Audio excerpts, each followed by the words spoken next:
Seperti para nabi itu kurang apa lagi?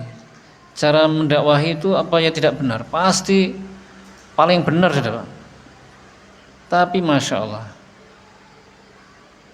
bahkan ada yang tidak beriman sama sekali.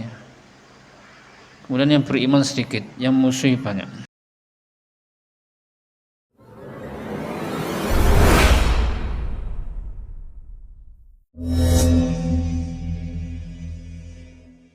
Bismillah. Assalamualaikum warahmatullahi wabarakatuh. Innal hamdalillah nahmaduhu wa nasta'inuhu wa nastaghfiruh. Wa na'udzu billahi min shururi anfusina wa min sayyiati a'malina. May yahdihillahu fala mudilla lahu wa may yudlil fala hadiya lahu. Asyhadu an la ilaha illallah wahdahu la syarika lah. Wa asyhadu anna Muhammadan abduhu wa rasuluh. Ya ayyuhalladzina amanu taqullaha haqqa tuqatih wa la tamutunna illa wa antum muslimun. Ya ayyuhan nasu taqu rabbakumul ladzi khalaqakum min nafsin wahidah wa khalaqa minha zawjaha wa bassa minhuma rijalan katsiran wa nisaa'a. Wattaqullaha alladzi tasaaluna bihi wal arham. Innallaha kana 'alaykum raqiba. Ya ayyuhalladzina amanu taqullaha wa qulu qawlan sadida yuslih lakum a'malakum wa yaghfir lakum dhunubakum. Wa man yuti'illaha wa rasulahu faqad faza fawzan 'azima, amma ba'd. Fa inna asdaqal hadithi kitabullah wa khairal hadyi hadyu Muhammadin sallallahu alaihi wasallam wa syarrul umuri muhdatsatuha wa kullu muhdatsatin bid'ah wa kullu bid'atin dhalalah wa kullu dhalalatin finnar. Kaum muslimin wal muslimat rahimakumullah. Kita lanjutkan kajian kita membahas kitab Riyadhus Shalihin yang ditulis oleh Imam An-Nawawi. Semoga Allah merahmati beliau. Beliau mengatakan babun fil amri bil ma'ruf wan nahyi 'anil munkar. Bab tentang menyuruh orang lain kepada yang ma'ruf dan mencegah dari yang mungkar. Apa itu ma'ruf dan apa itu mungkar? Ma'ruf itu adalah setiap perkataan dan perbuatan yang dicintai dan diridhai oleh Allah Subhanahu wa taala. Sedangkan kemungkaran atau mungkar adalah setiap perkataan dan perbuatan yang dibenci dan dimurkai oleh Allah Subhanahu wa taala dan kita dilarang untuk mengerjakannya.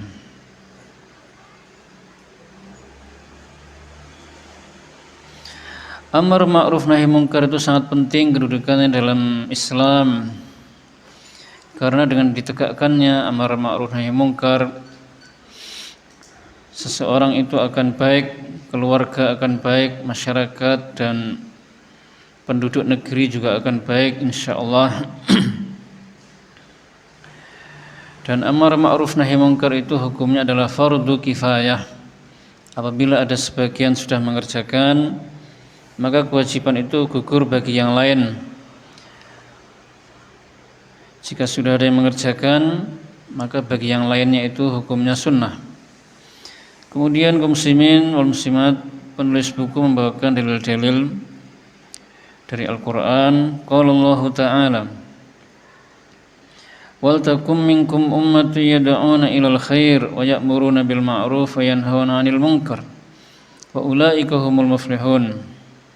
Allah Ta'ala berfirman, hendaklah di antara kalian ada segolongan orang yang mengajak kepada kebaikan, menyuruh kepada yang ma'ruf dan mencegah dari yang munkar. Dan mereka itulah orang-orang yang beruntung.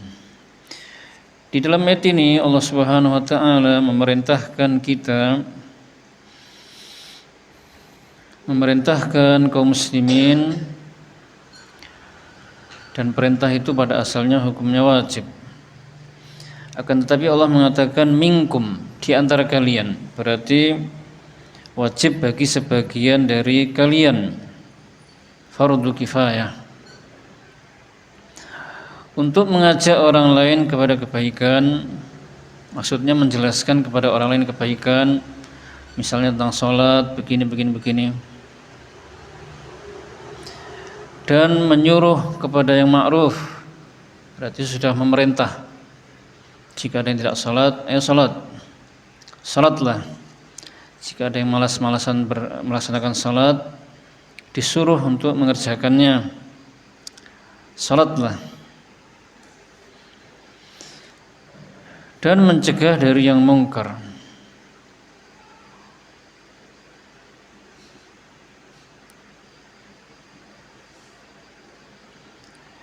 Dan mereka itulah orang-orang yang beruntung.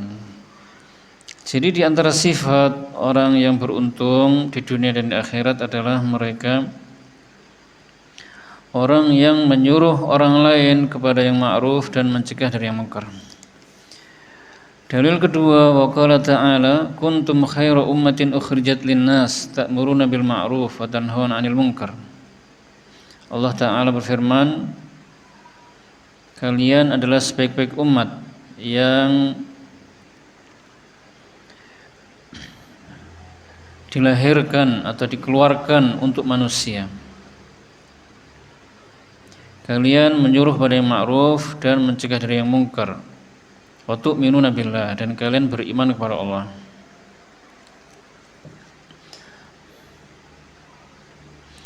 Ayat ini turun menjelaskan tentang keadaan para sahabat, yang mana para sahabat Nabi itu adalah sebaik-baik umat. Kenapa mereka itu sebaik-baik umat? Karena mereka memiliki 3 karakter atau sifat. Sifat yang pertama adalah beriman kepada Allah. Maksudnya beriman dengan iman yang benar, mentauhidkan Allah, beribadahnya kepada Allah, bergantung, tawakal hanya kepada Allah, minta tolong hanya kepada Allah, berlindung hanya kepada Allah, dan tidak melakukan kesyirikan, baik itu syirik besar maupun syirik kecil. Sifat yang kedua adalah mereka menyuruh kepada yang ma'ruf. Sifat yang ketiga adalah mencegah dari yang mungkar. Maka kalau kita ingin seperti para sahabat yang menjadi sebaik-baik umat, kita harus atau wajib mengamalkan 3 tadi. Beriman kepada Allah, menyuruh yang lain kepada yang ma'ruf, dan mencegah yang lain dari yang mungkar. Wa qala ta'ala khudzil 'afwa wa'mur bil 'urfi wa a'rid 'anil jahilin. Dan Allah Ta'ala berfirman, jadilah pemaaf, suruhlah orang lain kepada yang ma'ruf, dan berpalinglah dari orang-orang yang bodoh. Di ayat ini kita diperintahkan oleh Allah untuk mengerjakan 2 hal dan untuk mengerjakan 3 hal. Yang pertama, menjadi orang yang pemaaf. Kalau ada orang yang menyakiti, hendaklah kita maafkan. Ada yang zalim kepada kita, jadilah pemaaf, jangan pendendam. Kemudian menyuruh kepada yang ma'ruf. Ini sisi pendalilan yang berhubungan dengan bab. Kemudian yang ketiga adalah berpaling dari orang yang bodoh.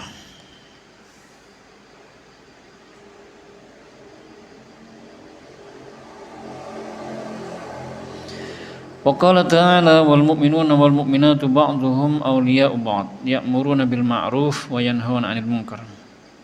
Dan orang yang beriman itu laki-laki dan perempuan, sebagian mereka adalah penolong bagi sebagian yang lain. Mereka menyuruh kepada yang ma'ruf dan mencegah dari yang mungkar. Jadi amar ma'ruf nahi mungkar itu adalah sifatnya orang-orang yang beriman, Pak.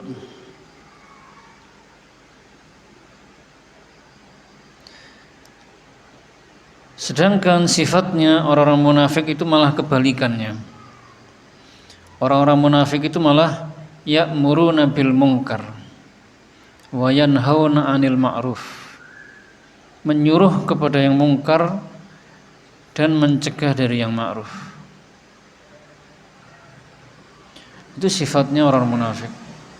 Maka kalau ada orang beriman kok sukanya mengajak dan menyuruh kepada yang mungkar dan mencegah dari yang baik, berarti dia memiliki sifat orang-orang munafik.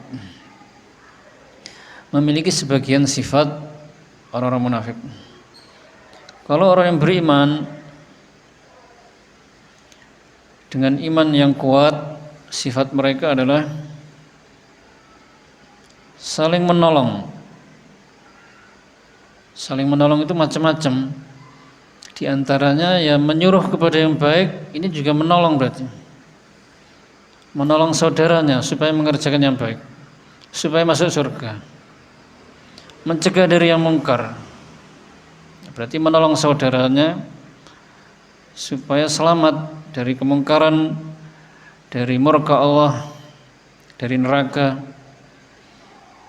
Menolong saudaranya supaya berhasil, menolong saudaranya dari kesusahan, kesulitan. Dalil berikutnya, wa qala ta'ala lu'inal ladzina kafaru min bani Israil 'ala lisani Dawud wa Isa bin Maryam. Dzalika bima 'asaw wa kanu ya'tadun. Kanu la yatanahuna 'an munkarin fa'aluhu labi'sa ma kanu yaf'alun. Orang-orang kafir dari Bani Israel itu dilaknat melalui lisannya Daud dan Isa putra Maryam, disebabkan karena mereka selalu durhaka dan selalu melampaui batas. Kemudian mereka tidak saling mencegah dari kemungkaran yang mereka perbuat. Sungguh sangat buruk apa yang mereka kerjakan.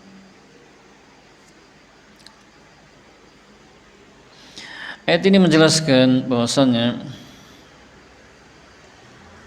di antara Bani Israel, tidak seluruhnya Pak, di antara Bani Israel itu dilaknat oleh Allah. Kenapa mereka dilaknat? Karena mereka selalu durhaka, selalu melampaui batas. Dan yang ketiga adalah karena mereka tidak mengingkari kemungkaran yang dikerjakan oleh orang lain, dibiarkan saja, makanya mereka dilaknat. Jadi tidak mengingkari kemungkaran itu menjadi sebab seseorang dilaknat oleh Allah Subhanahu wa taala. Mengingkari kemungkaran itu minimal dengan hati, yaitu membenci kemungkaran itu, tidak suka kepada kemungkaran tersebut, tidak suka kalau dia sampai terjerumus ke dalam kemungkaran itu, membenci dan tidak suka kalau kemungkaran itu dikerjakan atau menyebar di tengah-tengah kaum muslimin. Minimal dengan hati, sehingga kita selamat dari murka Allah Subhanahu wa taala.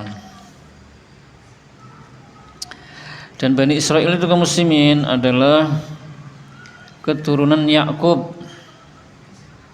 Jadi Nabi Ibrahim punya anak namanya Ismail dan Ishak. Ishak punya anak namanya Yakub. Nah, keturunan Yakub itu adalah Bani Israel. Israel itu adalah panggilan Nabi Yakub alaihissalam.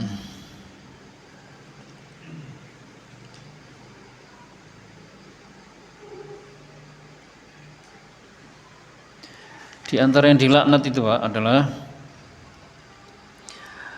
dari kalangan Bani Israel yang dilaknat itu diantaranya adalah mereka yang tinggal di dekat pantai. Yang kerjaan mereka adalah apa ya? Menjala ikan dan menangkap ikan lah pokoknya. Jadi Allah mengharamkan kepada mereka itu untuk menangkap ikan di hari Sabtu.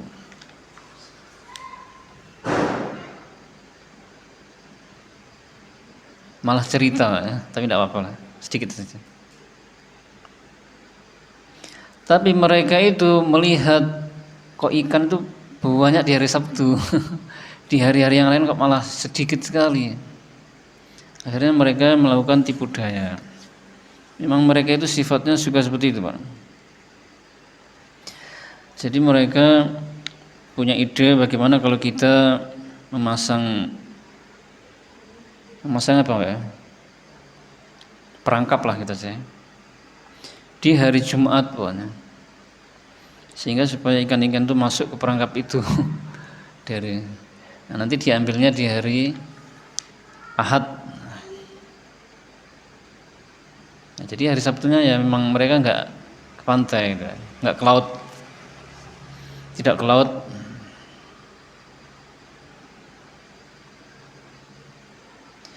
Nah, sebagian orang-orang yang selain mereka itu membiarkan kemungkaran itu, tidak membenci dengan hati dan juga tidak mengingkari dengan lisan,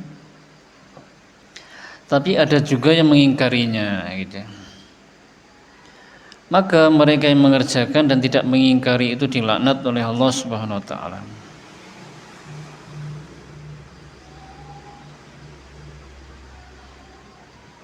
Bahkan sudah diberikan hukuman di dunia, hukuman fisik, kunu qiradatan khasiin. Mereka dirubah wujud mereka dengan wujud kera.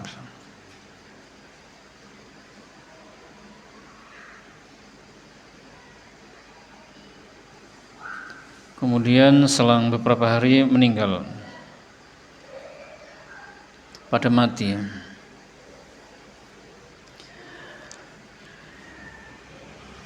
Jadi yang diam saja tidak mengingkari kena laknat juga, Pak, dan jadi kera juga. Kemudian dalil berikutnya, wa qala ta'ala wa qulil haqqu mir rabbikum faman syaa'a falyu'min wa man syaa'a falyakfur.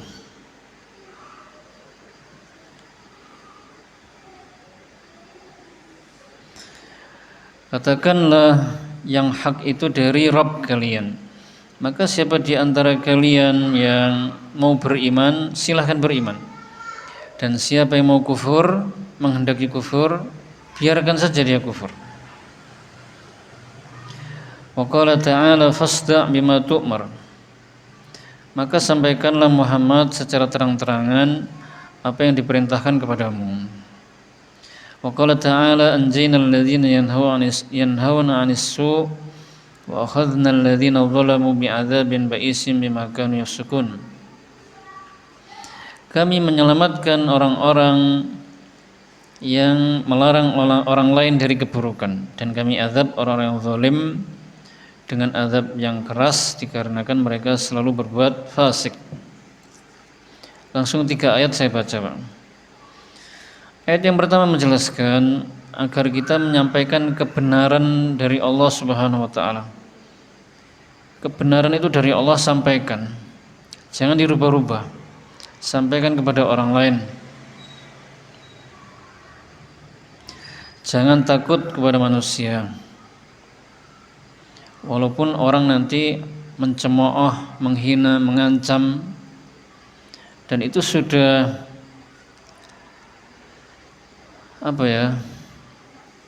sunnatullah gitu, Pak. Orang yang berdakwah dengan sungguh-sungguh menyampaikan kebenaran, insya Allah dia akan ada orang yang memusuhinya. Makanya seperti para nabi itu, masya Allah, dicaci maki, ya. Dikatakan tukang sihir, orang gila, diancam mau dibunuh, bahkan ada yang sampai dibunuh. Kemudian para ulama juga begitu, diolok-olok dan sebagainya.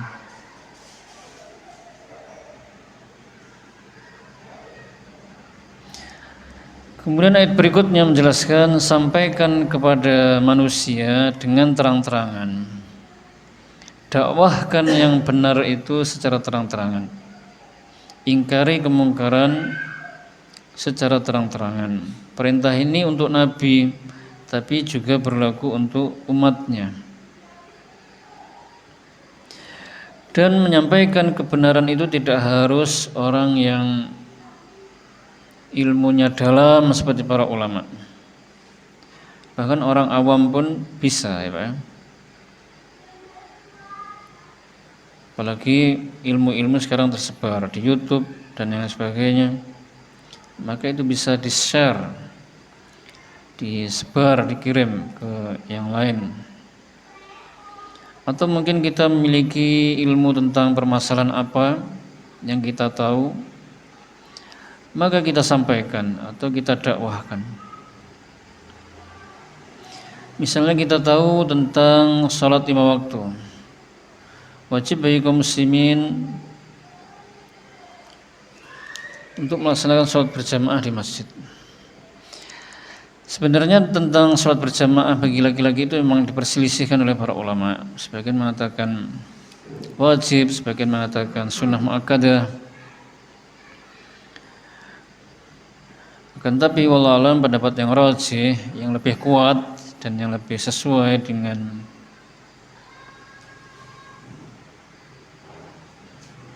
praktek Nabi dan para sahabat, hukumnya itu wajib bagi laki-laki.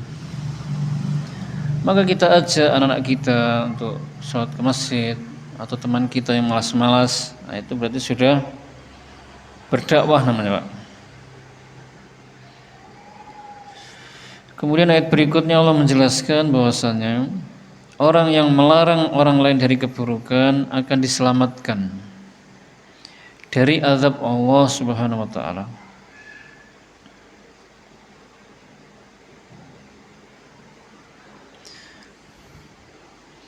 Tapi kaum muslimin, kalau kita menyuruh orang lain kepada yang ma'ruf dan mencegah dari yang mungkar, kita betul-betul harus tahu dan yakin bahwasanya yang kita sampaikan ini, kita mengajak orang lain kepada kebaikan ini benar-benar kebaikan.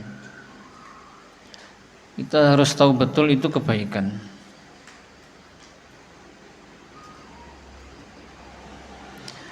Terus kita cegah orang lain dari kemungkaran, kita harus yakin dan tahu betul kalau itu kemungkaran. Jadi mengingkari kemungkaran, menyuruh pada yang baik dan mencegah dari yang mungkar itu harus berdasarkan ilmu. Kemudian jangan lupa lemah lembut.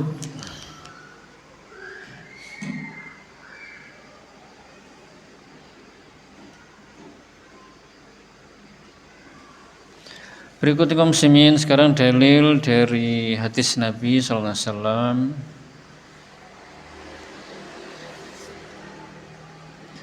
An Abi Sa'id Al-Khudri radhiyallahu anhu qala sami'tu Rasulullah sallallahu alaihi wasallam yaqul man ra'a minkum munkaran falyughayyirhu bi yadihi fa illam yastati' fa bi lisanihi fa illam yastati' fa bi qalbihi wa dzalika ataful iman. Rawahu Muslim. Dari Abu Sa'id Al-Khudri radhiyallahu anhu, ia berkata, aku mendengar Rasulullah SAW bersabda, barang siapa di antara kalian melihat kemungkaran, maka hendaklah dia merubahnya dengan tangannya. Jika tidak mampu, maka dengan lisannya. Jika dia tidak mampu, maka dengan hatinya. Dan itu adalah selama-lama iman. Rawahu Muslim. Ini perintah kepada kita agar kita mengingkari kemungkaran. Dan beliau Rasulullah menjelaskan tentang tingkatan-tingkatan mengingkari kemungkaran. Yang pertama, mengingkari kemungkaran dengan tangan, maksudnya dengan kekuatan. Dan ini tidak semua orang mampu. Contohnya yang mampu adalah penguasa atau pemerintah kepada rakyatnya, atau orang tua kepada anaknya,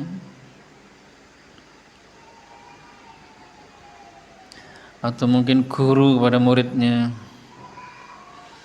Jika tidak mampu mengingkari kemungkaran dengan tangan, maka dengan lisan, yaitu dengan nasihat atau mengingatkan tentang ancaman Allah atau azab Allah kepada pelaku perbuatan tersebut gitu ya. Berikutnya yang terakhir adalah dengan hati. Kalau dengan hati ini tidak ada alasan untuk tidak bisa, Pak. Semua orang bisa. Jadi minimal mengingkari kemungkaran itu dengan hati. Tadi telah disampaikan ya. Itu dengan membenci kemungkaran tersebut dan tidak suka kalau kita terjerumus ke dalamnya, tidak suka kalau orang lain mengerjakannya, seperti itu.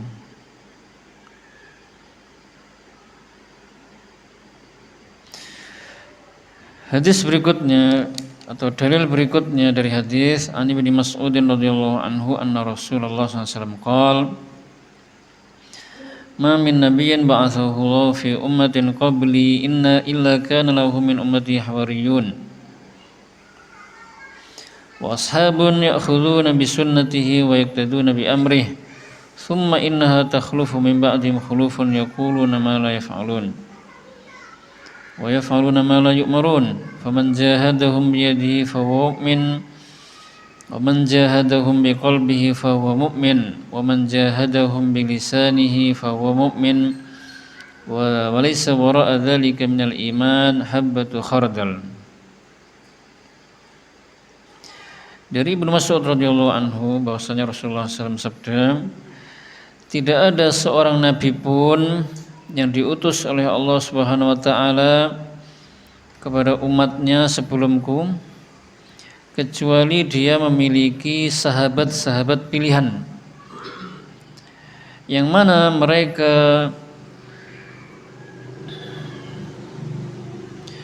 melaksanakan sunnah-sunnahnya dan berpegang teguh kepadanya. Kemudian datang setelah mereka penerus yang buruk, yaitu mereka mengatakan apa yang tidak mereka kerjakan dan mereka mengerjakan apa yang tidak diperintahkan kepada mereka. Maka siapa yang melawan mereka dengan tangannya, maka dia orang yang beriman. Siapa yang melawan mereka dengan hatinya, maka dia orang beriman. Dan siapa yang melawan mereka dengan lisannya, maka dia beriman.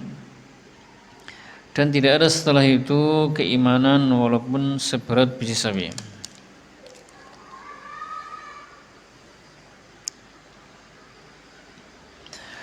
Dalam hadis ini Rasulullah SAW menjelaskan kepada muslimin bahwasanya setiap nabi yang diutus oleh Allah itu pasti memiliki sahabat-sahabat pilihan.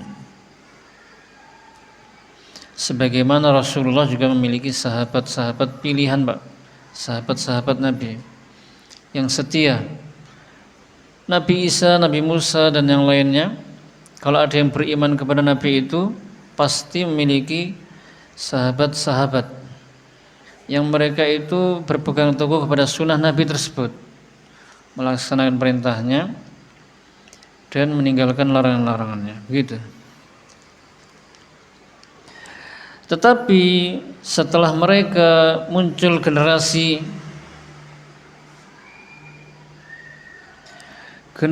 yang menyimpang, mereka mengatakan apa yang tidak mereka kerjakan.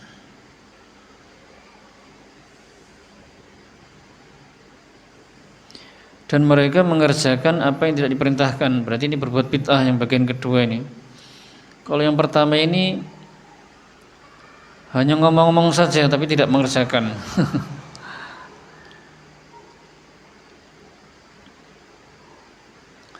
Yang kedua, suka mengerjakan yang tidak diperintahkan. Maka siapa yang melawan mereka dengan tangannya, dia beriman. Siapa yang melarang mereka dengan hatinya, maksudnya mengingkari, dengan hatinya maka beriman, dan siapa yang mengingkari mereka dengan lisannya maka dia beriman.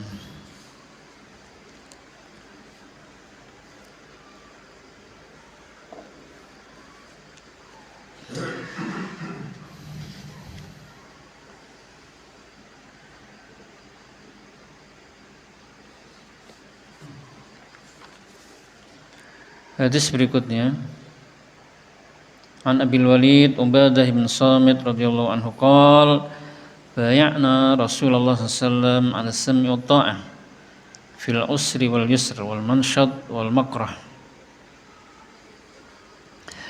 wa 'ala atharatin 'alaina wa 'ala an la nunazi' al-amra ahla illa an tara kufran bawahan indakum min Allah ta'ala fihi burhan wa 'ala an naqula bil haqqi aynama kunna la nakhafu fillahi lawmata la'im. Dari Abul Walid Ubadah bin Samit radhiyallahu anhu, dia mengatakan, kami membaiat Rasulullah SAW untuk mendengar dan taat dalam keadaan sulit dan mudah, dalam keadaan ringan dan berat, dan mengalah, yaitu tidak menentang pemimpin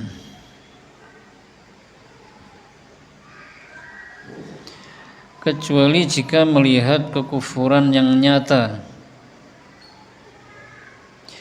dan agar kami mengatakan yang benar dimanapun kami berada, tidak takut celaan orang yang mencela dalam urusan membela agama Allah.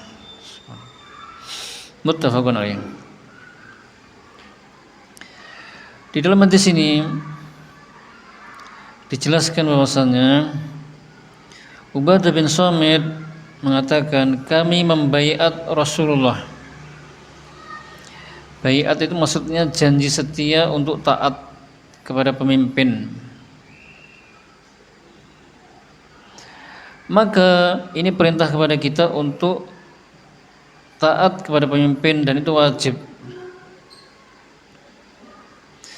Baik itu kita dalam keadaan sulit, miskin misalnya, atau dalam keadaan mudah, misalnya kaya,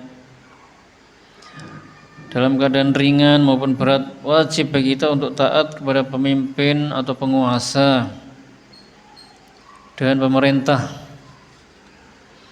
kecuali jika mereka menyuruh kepada yang mungkar. Karena la ta'ata li makhluqin fi ma'siyatil khaliq, tidak boleh mentaati makhluk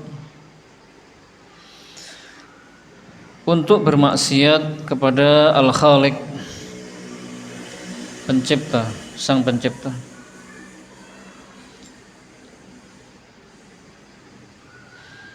Jadi walaupun pemimpin itu zalim, mementingkan diri sendiri, suka korupsi, tidak peduli pada rakyat, atau lebih parah lagi, tidak boleh kita menentang pemimpin, maksudnya memberontak mereka. Tentu kemungkaran yang dilakukan oleh pemimpin kita benci. Kalau dia menyuruh pada yang mungkar, kita benci dan tidak mentaati. Tapi tidak boleh membangkang dalam segala hal. Seperti sebagian orang, pemimpinnya zalim ini, kita tidak boleh mentaatinya mutlak. Nah, ini keliru. Kita tidak mentaati pemimpin itu yang zalim hanya dalam hal yang maksiat. Kalau yang bukan maksiat, maka wajib mentaatinya. Dan tidak boleh memberontaknya kecuali kalau sudah betul-betul melihat kekufuran yang nyata dilakukan oleh pemimpin itu. Yakin, Pak, melihat kekufuran yang nyata, bukan dugaan saja. Misalnya pemimpinnya mengatakan, saya sudah murtad dari Islam, saya pindah agama ke Buddha misalnya. Nah, ini kekufuran yang nyata. Tapi juga diperiksa dia diancam apa tidak begitu. Kemudian dia mengatakan misalnya sholat tidak wajib, yang mau sholat 5 waktu silahkan, yang tidak sholat juga misalnya silahkan, tidak wajib. Zina halal misalnya. Maka ini pemimpin ini melakukan kekufuran yang nyata.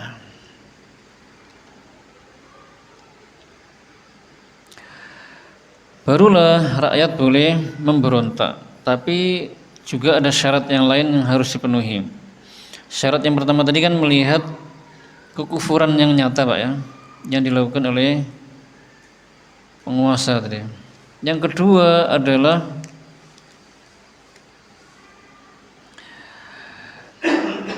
kaum muslimin atau rakyat itu memiliki kekuatan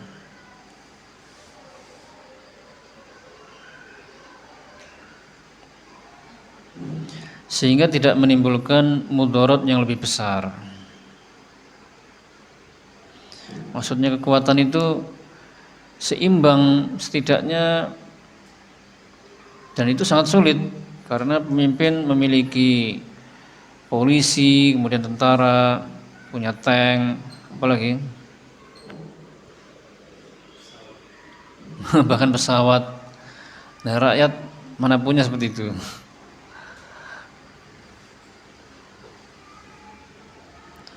Rakyat mungkin punyanya ya pisau, paling banter apa ya, pedang sama.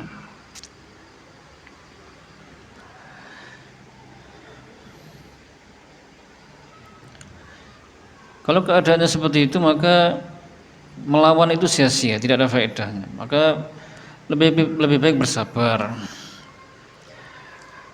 Dan kalau pemimpin menyuruh pada yang ma'ruf, pada yang mungkar, tidak boleh mentaati. Kalau menyuruh kepada hal-hal yang tidak bertentangan dengan syariat, maka tetap tidak wajib mentaati. Tapi kalau tidak mentaati itu menimbulkan masalah yang besar untuk dirinya dan keluarganya, maka laksanakan saja, tapi bukan maksud mentaatinya.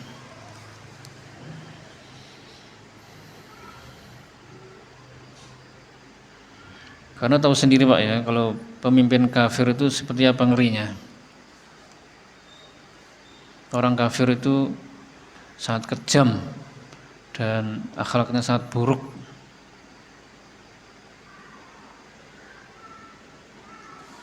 Kemudian berikutnya adalah Rasulullah SAW, Ubadah bin Samit menjelaskan bahwasanya kita berbaiat untuk mengatakan yang benar di mana saja. Jadi menyampaikan kebenaran itu di mana saja, Pak. Jangan menyampaikan kebenaran hanya di sini, nanti di mana ditutup-tutupi. Tidak berani.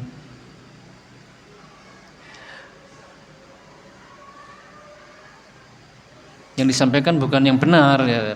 Wah, ini keliru. Jadi kebenaran itu disampaikan di mana-mana.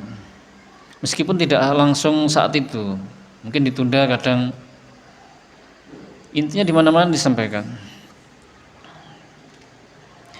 Dan jangan takut celaan orang yang mencela, karena insya Allah pasti selalu ada yang nggak suka memang, bahkan mencela. Walaupun kita mendakwahi orang lain itu caranya sudah benar. Seperti para nabi itu kurang apa lagi? Cara mendakwahi itu apa ya tidak benar? Pasti paling benar sudah. Tapi masya Allah, bahkan ada yang tidak beriman sama sekali. Kemudian yang beriman sedikit, yang musuh banyak. Dan keberhasilan dakwah itu tidak dilihat dari banyaknya pengikut. Kalau mereka tidak mau mengikuti, itu kesalahan mereka, bukan caranya para nabi dalam berdakwah itu salah, tidak. Pasti benar.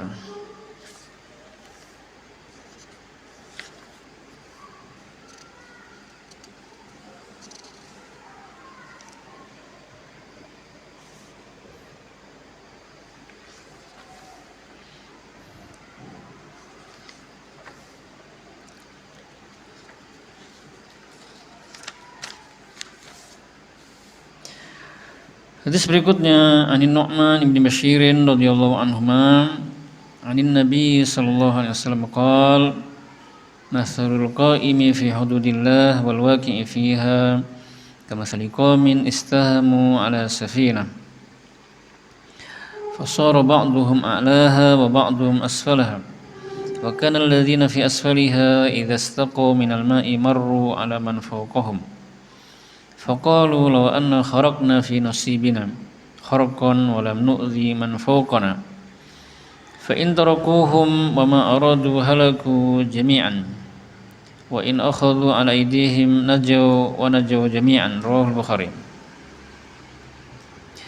Dari Nu'man bin Bashir radhiyallahu anhuma, dari Nabi sallallahu alaihi wasallam beliau bersabda, perumpamaan orang-orang yang menegakkan hukum-hukum Allah dan orang-orang yang melanggarnya seperti orang-orang yang mengundi di dalam kapal.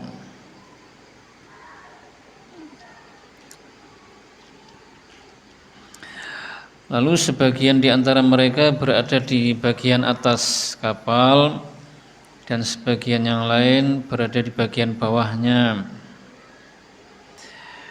Dan orang-orang yang ada di bagian bawah kapal, apabila mereka mau mengambil air, maka mereka melewati orang-orang yang di atas mereka. Lalu mereka mengatakan, bagaimana kalau kita melubangi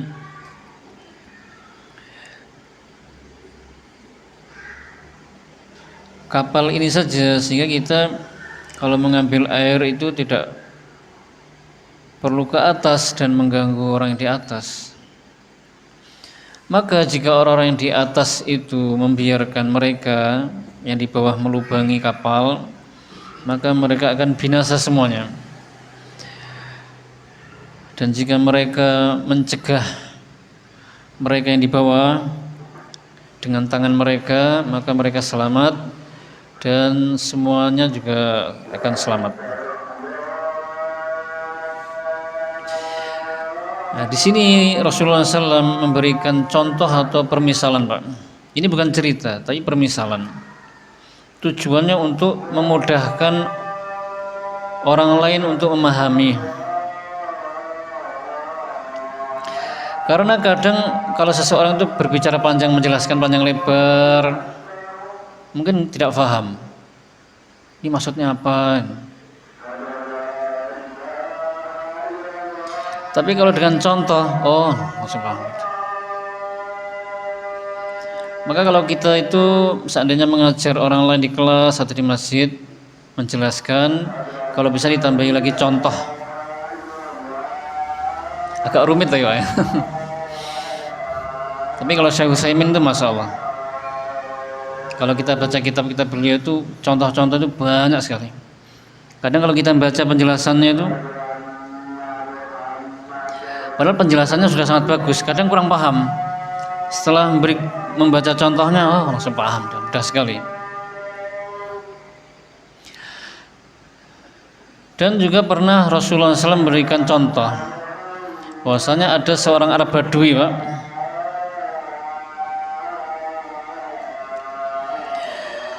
Istrinya itu melahirkan anak laki-laki kalau tidak salah. Anaknya itu hitam, kulitnya hitam.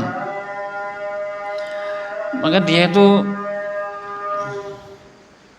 melapor ke Nabi, seakan-akan tidak terima. Saya itu putih, istri saya juga putih, tapi anak saya kok hitam.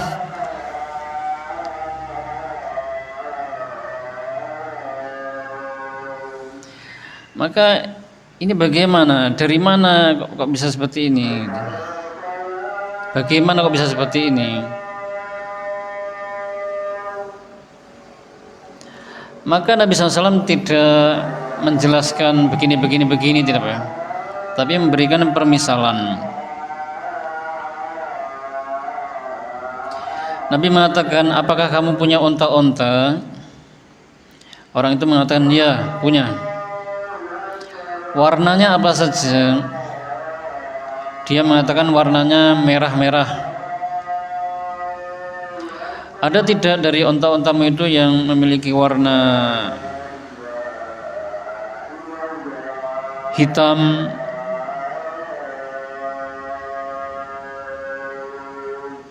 atau hitam campur putih? Dia mengatakan, ya ada. Kira-kira untamu yang berwarna hitam putih ini dari mana datangnya kok bisa seperti itu? Penyebabnya apa?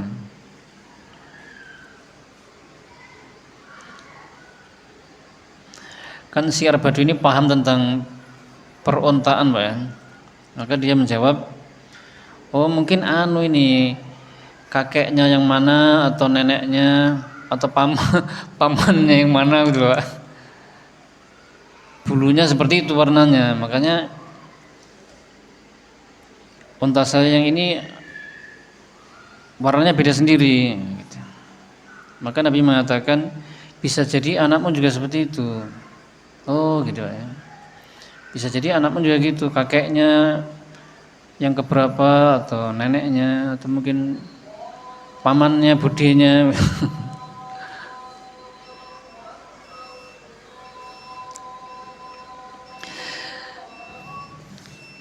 Jadi intinya hadis ini menjelaskan juga tentang selain permisalan, menjelaskan tentang pentingnya nahi mungkar. Pentingnya amar ma'ruf nahi mungkar. Diumpamakan seperti orang yang naik kapal. Apalagi kalau kapalnya itu besar, kan ada dua bagian, Pak, bagian bawah dan bagian atas. Dan orang-orang yang di bagian bawah itu kalau mau mengambil air itu ke atas, melewati orang yang di atas.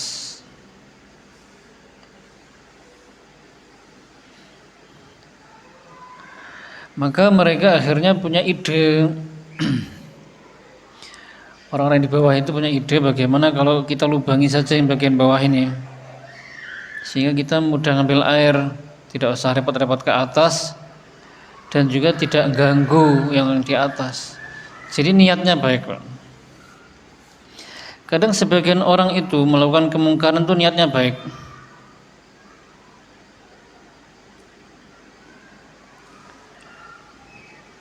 Bahkan dia tidak tahu kalau itu kemungkaran.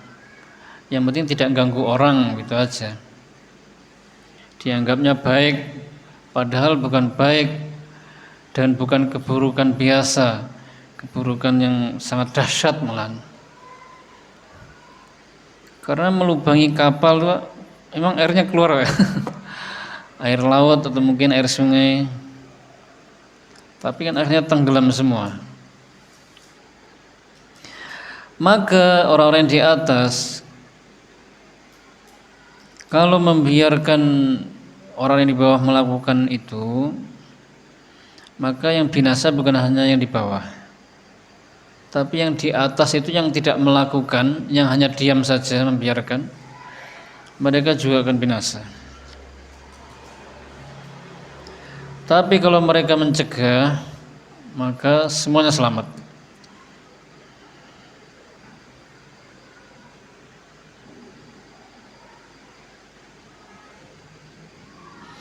Maka hendaknya kaum muslimin, kalau kita melihat kemungkaran terutama di rumah kita misalnya, atau di tengah teman-teman kita sedang kumpul dengan teman-teman,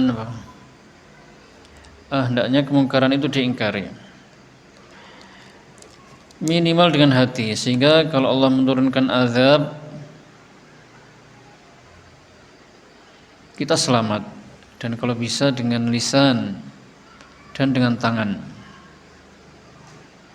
sehingga yang selamat bukan hanya kita tapi juga yang lainnya. Subhanakallahumma bihamdika asyhadu an la ilaha illa anta astaghfiruka wa atubu ilaik. Wassalamualaikum warahmatullahi wabarakatuh.